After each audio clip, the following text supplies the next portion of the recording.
Hi there, everybody. Just thought I'd drop in for another chat, and I'm going to bring up something that is being talked about a lot right now.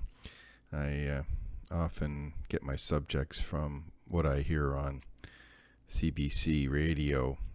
Um, I do listen still and often have to change the channel, but because I'm hearing stuff I don't agree with, it sort of gets me going. But um, the thing that's happened now, and it's everywhere, I guess, all over the world, is for the verdict on the um, policeman who was charged with 3 counts of, I think, assault and 2 forms of murder in the death of that man in Minneapolis.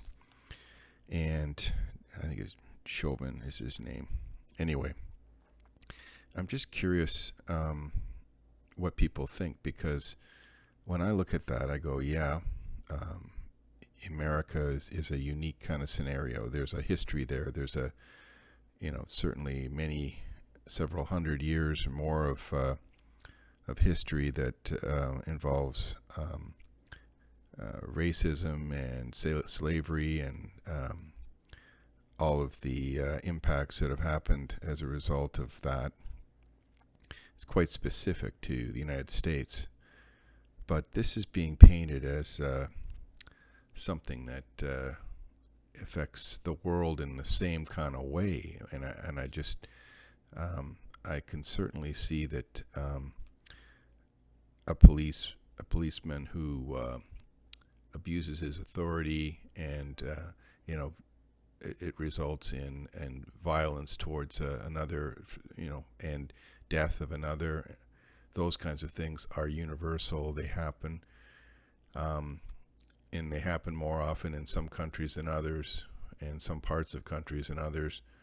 And certainly, in areas where there's high crime, you're going to have, relatively more conflict, more violent conflict, and in the case of the United States, a lot of armed conflict.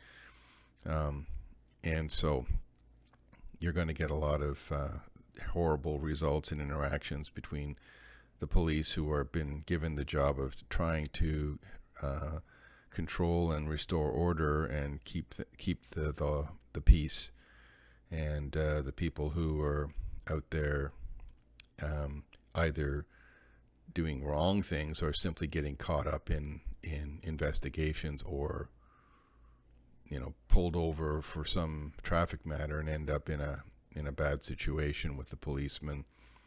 um, I can't speak to the experience, and very few, I guess, can speak to that experience, although I think everyone's been abused by authority in one way or another in their lifetime.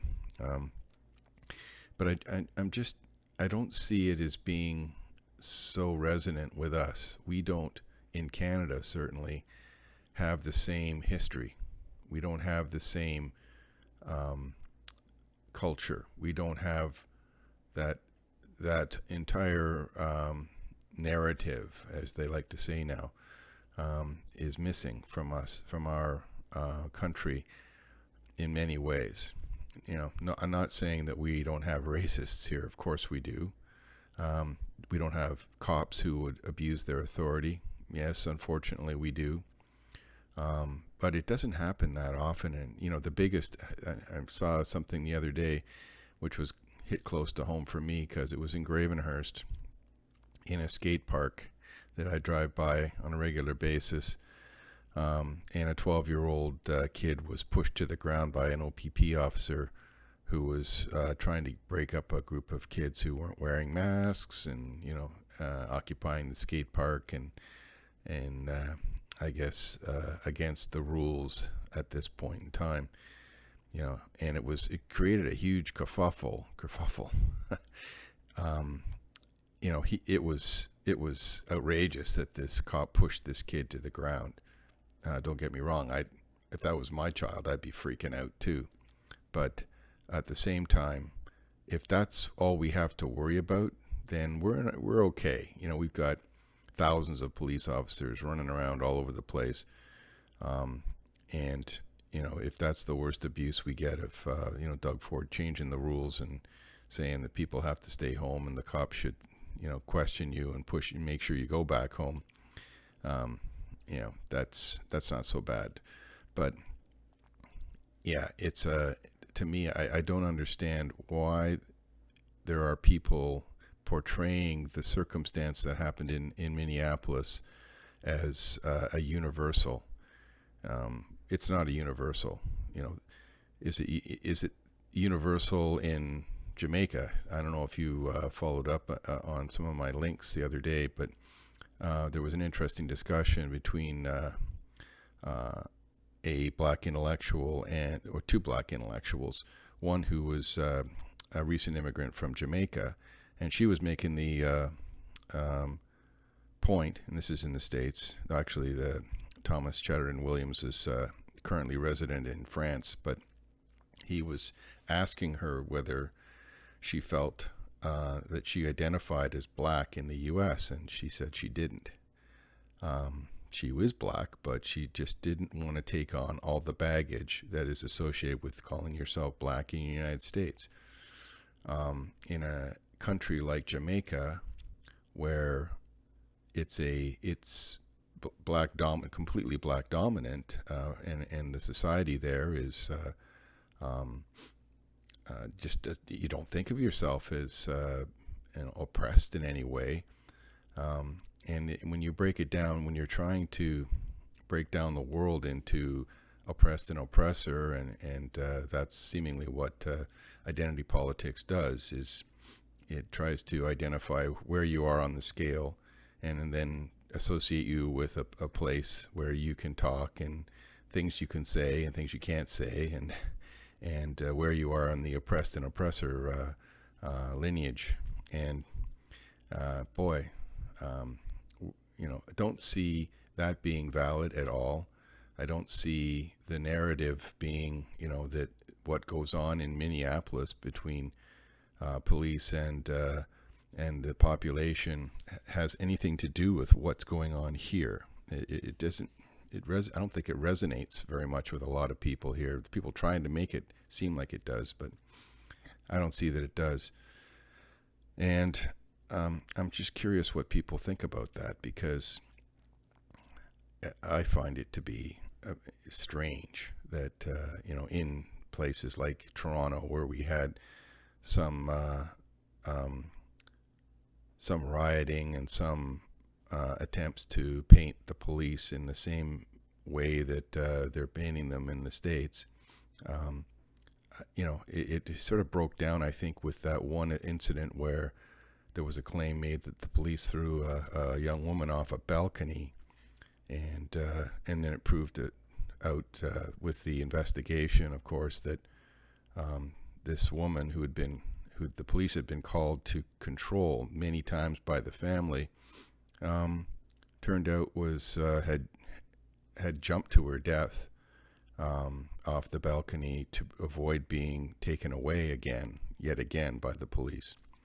So, you know, to sort of turn on the police, the people who you've called many times to try and keep control of a violent person in your family, and accuse them of murder, you know, to me, that just basically blew up the entire push to label our police that way. And fortunately for us, and unfortunately for the family, the way it happened, but I mean, fortunately, it sort of just completely obliterated the movement at that point to try and do that.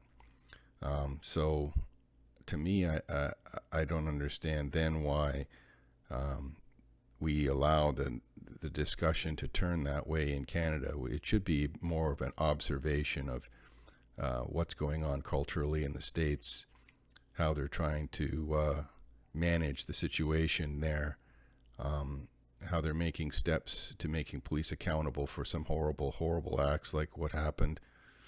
And that's good. But when you don't have those kinds of problems, why would you hold it up as something that's significant locally here? I don't think it is. And we have our own problems. We're humans after all, and human nature is such that we do share some things with every other human population and human culture in the world, in that there is injustice, there are racists, there are bigots, there are people who would judge you based on your religion or the color of your skin or any other number of things that you have no control over, and that is wrong and stupid as far as I'm concerned. But I think that trying to compare ourselves to the United States and the way their culture is and the way their country has developed, and the prejudices and problems that are manifest there, are simply bad ideas. We should not be doing that. We should be looking at ourselves and fixing our own problems. We got enough of them without taking on something that is not ours. So anyway, an observation. I just recently ran into an issue with authority and abuse of authority, trying to get a motorcycle registered at the local service Ontario, and I had to make 4 visits to get it done. And there was silliness abounding, and people who simply didn't want to get the job done, didn't want to help me, didn't want to do the right thing, just wanted to move on to the next customer, and it was really frustrating. And those kinds of things can manifest themselves in the police. They can manifest themselves in something simple like what I was doing, and it's I think keeping your eye on the ball when it comes to what the government is supposed to do and what these organizations are supposed to be doing. The police are supposed to be maintaining order. We should think about the job they have to do, how difficult it is, how poor the training is often, for them. And the same with these people. I most of the time I'm very, I guess I feel sorry for the people in Service Ontario that have to deal with the public and try and get things done when many people don't understand what it is they need to do to get the result they want. Whereas I understood, and it was from my perspective, some arbitrary discussions about what I needed to provide them. So, and I think they were mistaken in a few cases. But anyway, bottom line is, dealing with governments, dealing with these kinds of people in authority can be frustrating, can be difficult, and in the case of the police, because they're put in to try and keep the peace, it can result in some horrible outcomes. And it's getting the right people in those jobs, giving them the right training, and making sure they're focused in the right direction. That's what's going to solve the problem, not defunding, not removing them, because someone has to do the job. The job will be there. So anyway, observations, what you think about this, I'd be curious to know. And hopefully the snow is melted outside, and as of April 21st, hopefully we never see it again after this. Talk to you guys later. Bye.